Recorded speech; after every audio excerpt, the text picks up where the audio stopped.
দর্শক, জুলাই অভ্যুত্থান স্মরণে ঢাকা নগর ভবনে সাইকেল র্যালি শুরু হয়েছে। সেই বিষয়ে বিস্তারিত জানাতে আমাদের সাথে যুক্ত হচ্ছেন সহকর্মী সুমন তানভীর।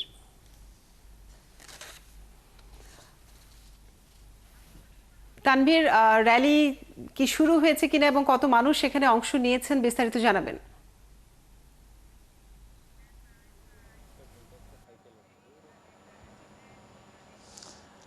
আজ একদম সকালবেলা জানেন ছুটির দিন, সেই ছুটির দিনে জুলাই অভ্যুত্থানকে আসলে স্মরণে এই ডিক্লারেশনটা আগেই দিয়েছিল। আমরা এখন দক্ষিণ সিটি কর্পোরেশনের নগর ভবনে আছি। কিছুক্ষণ আগে কিন্তু নগর ভবনে এসে র্যালিটি শেষ হয়েছে। আপনি জানেন যে সকালবেলা অনেক গতকালই ঢাকা দক্ষিণ সিটি কর্পোরেশন আসলে ডিক্লার দিয়েছিল যে তারা আসলে জুলাই অভ্যুত্থান স্মরণে একটি সাইকেল র্যালির আয়োজন করতে চায় এবং এই সাইকেল র্যালির মধ্যে দিয়ে আসলে তারা বার্তা দিতে চায়, মানুষের ভিতরে শক্তি সঞ্চার করতে চায়। সেই জায়গা থেকে আমরা রবীন্দ্র সরোবর থেকে তাদের পূর্ব নির্ধারিত কর্মসূচি অনুযায়ী রবীন্দ্র সরোবর থেকে তারা শুরু করেছিল। এই যে একজন র্যালিতে অংশগ্রহণ করা, আমরা একজনের সঙ্গে একটু কথা বলি। কেমন ছিল এই সাইকেল র্যালি? আলহামদুলিল্লাহ ভালো ছিল। এরকম র্যালি আমাদের বাংলাদেশে সবসময় সব জেলাতে করা উচিত। তাহলে আপনার পরিবেশ বান্ধব যেটা এইটা সব জায়গায় প্রচার হবে। ঠিক আছে।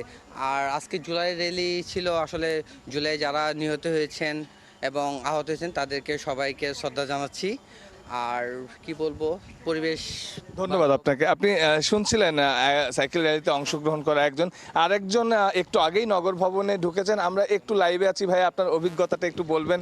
জুলাই অভ্যুত্থান স্মরণে আসলে আজকে সাইকেল র্যালি ছিল, অন্যান্য র্যালিতেও নিশ্চয়ই অংশগ্রহণ করছেন। আসলে পার্থক্য কিংবা আসলে পার্থক্য আজকের র্যালির, আচ্ছা, আজকের পার্থক্য হচ্ছে আজকের ভিতর থেকে একটা আনন্দ কাজ করতেছিল, যে আজকে যারা আসছে সবার মধ্যে অন্যরকম একটা পরিচিত আনন্দের একটা বহিঃপ্রকাশের কারণে সবাই আসছে। আজকেরটা শুধুমাত্র কেমন বিজয়ের একটা উৎফুল্ল স্বাধীনতা বা মনের পরিতৃপ্তির জন্যই সবার আসা।